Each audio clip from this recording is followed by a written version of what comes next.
seu programa Destaque Imobiliário, na série Conacor, Congresso Nacional de Corretores de Imóveis. Nossos palestrantes, amigos, pessoas competentes, autoridades nos assuntos abordados estão sendo convidados para falar um pouquinho das perspectivas, da pauta, da sua abordagem, um bate-papo interativo conosco no seu programa Destaque Imobiliário.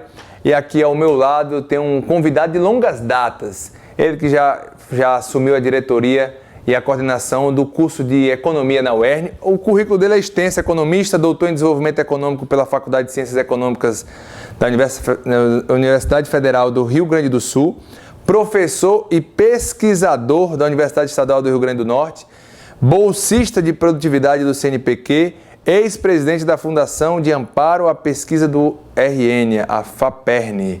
Eu falo com o professor doutor Emanuel Nunes. Seja bem-vindo ao programa Destaque Imobiliário, professor. Muito obrigado, Deus. Mais uma vez, satisfação estar aqui. Professor, o seu desafio aqui é grande, viu? É trazer uma resposta com consistência teórica e real. Quais as perspectivas do Brasil? A nossa economia é uma economia pulsante. Como é que a gente vai poder ativar essa pulsação de maneira produtiva para a sociedade brasileira? Bom, a economia ela é pujante, né? O Brasil é um país dinâmico, historicamente tem demonstrado capacidade de superação. Todas as adversidades que têm acontecido, cada crise o país tem superado. E essa que nós estamos vivendo, como qualquer uma outra, também vai ser superada. A crise ela é cíclica, né, naturalmente, e a tendência nossa é sair dela. E no diagnóstico de um economista, quais os pontos que devem ser avaliados? Onde é que está o ponto X, o erro e o conserto, o acerto? Não, atualmente é claro, né? Eu creio que quem tem uma noção mínima, né, vendo o próprio noticiário, né, percebe que o Brasil vive uma crise institucional, é uma crise de confiança, é uma crise onde o próprio investidor ele tem receio, né, de colocar o seu recurso, o seu dinheiro em risco, mas isso é cíclico, é algo que deve passar e deve naturalmente passar com o início ou reinício de um processo de expansão econômica, de crescimento da economia. Aí esse processo de expansão, qual o ponto de partida? Onde é que está o ajuste para que ele possa decolar? O ajuste, isso não tem uma fórmula, né, nem uma previsão clara de quando vai ser, né? Mas começa quando a sociedade começar a sentir minimamente confiança, né, nas regras que são colocadas, né, pelas instituições. Você tem mais segurança quando as regras do jogo são colocadas de maneira clara e por pessoas que as pessoas percebem que as representam, né? Então, o crescimento ele é um estado de espírito onde as pessoas passam a acreditar que o cenário futuro ele pode ser promissor e que né, e passam a agir, né, em função desse cenário. O Brasil é um país maravilhoso, um país pujante, um país que está acima de qualquer tipo de crise institucional.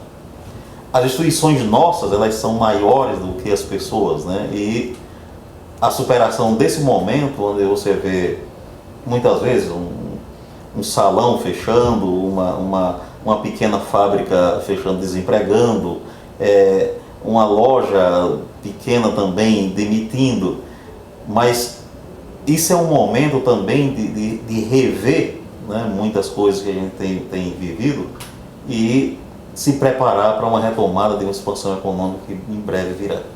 Agora, no histórico do Brasil, foram quantas recessões? Como é que foram essas recessões historicamente? Se é semelhante à que a gente vive hoje, parecido? Quais foram as sacadas aí para reativar essa economia? O Brasil viveu, inclusive, momentos muito mais frágeis do que hoje, né? Nós temos momentos as mais recentes, eu pego dos anos 80 para cá, nós temos 86 com o Plano Cruzado, onde houve todo aquele processo de congelamento, onde na época o presidente, que era o Sarney, ele meio que segurou o congelamento mesmo sem poder até o partido da época ganhar as eleições. Foi ganhar as eleições em 88, né, haver toda houve um destrave, né, de tudo que havia amarrado para segurar aquela eleição, e as pessoas perceberam isso. O país era muito frágil, tinha acabado de sair de um processo de ditadura militar e era muito frágil as instituições. O país supera ao ponto de, logo em seguida, em 89, elege Collor, né, o presidente, que em 1992 vem o primeiro impeachment do Brasil e o primeiro teste da Constituição de 88. Collor recebe um impeachment num momento muito frágil do país. E o país se supera, onde em 94 o Brasil encara com o Plano Real, que já tem 22 anos, a questão do plano que trouxe o real, a moeda de volta, a moeda forte. E a partir daí, em 98 houve a crise, 97 a crise da Ásia, 98 uma crise da Rússia. O Brasil se supera, entra um período magnífico de 2002, 2003 até 2008, né, onde tivemos um período favorável para o país de 2003 a 2008. 2008 inicia uma crise mundial, né, que passa a se estender um pouco para o Brasil até agora. Só que o Brasil hoje está muito mais forte, até mesmo para enfrentar a crise política, institucional e de confiança que a gente está vivendo. Então, essa crise que a gente está vivendo, eu acredito ser passageira e que retomamos naturalmente em pouco tempo o crescimento e a expansão econômica. Quando o senhor fala das instituições fracas e fortes, de maneira mais clara, que instituições são essas e de que forma a gente caracteriza ela ser forte ou fraca? As instituições, elas representam as regras que são cumpridas e que as pessoas sabem que são, né? Então, são coisas do tipo, por exemplo, eu morei na Holanda há um tempo, onde eu errei um troco em um mercado. Inclusive eu paguei a mais, né? Eu paguei a mais em torno de 8 euros. E depois, quando cheguei em casa, eu voltei ao mercado, conversei com a gerente do mercado, e ela apenas pegou meu endereço. No outro dia estava o troco exato na caixa do meu correio.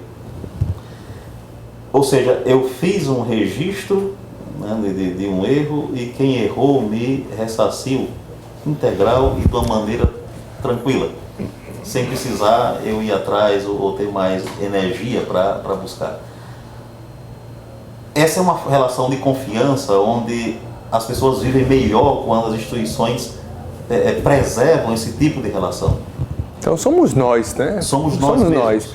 E isso é preocupante que o senhor me falou, porque caracteriza que nós estamos muito distante dessa credibilidade institucional. Estamos, mas temos avançado nisso, né? A gente tem avançado bastante. E as instituições que eu falo, basicamente a principal dela é a Constituição de 88, e que criou mecanismos ou instrumentos no país, como o Ministério Público, né, como alguns outros mecanismos, né, que acabam agindo em favor da sociedade. Então podemos dizer que estamos num processo de transição e choque de mudanças de comportamento, de reconhecimento, de uma crise para melhor. Eu não tenho a menor dúvida. Melhores posturas, melhores cobranças, melhores projetos, sim, melhores avanços. Sim, eu não tenho a menor dúvida. Isso é bom. Toda crise, geralmente o que você tira dela depois é um aprendizado que o torna mais forte. O Brasil está se tornando mais forte a cada crise. Isso é um aprendizado. Os erros de uma geralmente são evitados ou se trata deles com mais maturidade na próxima. Mas nós temos algum cenário de crise em outro lugar que se assemelha à nossa ou totalmente atípica, nossa e particular? Não, já teve crises, né, em países, né, como a Grécia, como a própria Argentina. A gente teve crises em alguns países que... O caso do Brasil, ele é único, mas cada crise dessa ela é específica, não dá para comparar totalmente, porque cada realidade é uma realidade, e o Brasil, até pelo tamanho dele, pela peculiaridade, o país tem a sua própria lógica de ter a crise e resolver sair dela. Então, é uma questão específica nossa, né, e que naturalmente a gente vai superar e sair dela. Tá joia, estamos falando com o professor Emanuel Nunes, falando sobre perspectivas a nível Brasil. Nós vamos num breve intervalo comercial. Na volta tem muito mais informação interessante para você. Tomada de decisão tem que ser pautada em conhecimento, então não sai daí não, é um prazer imenso ter a sua audiência.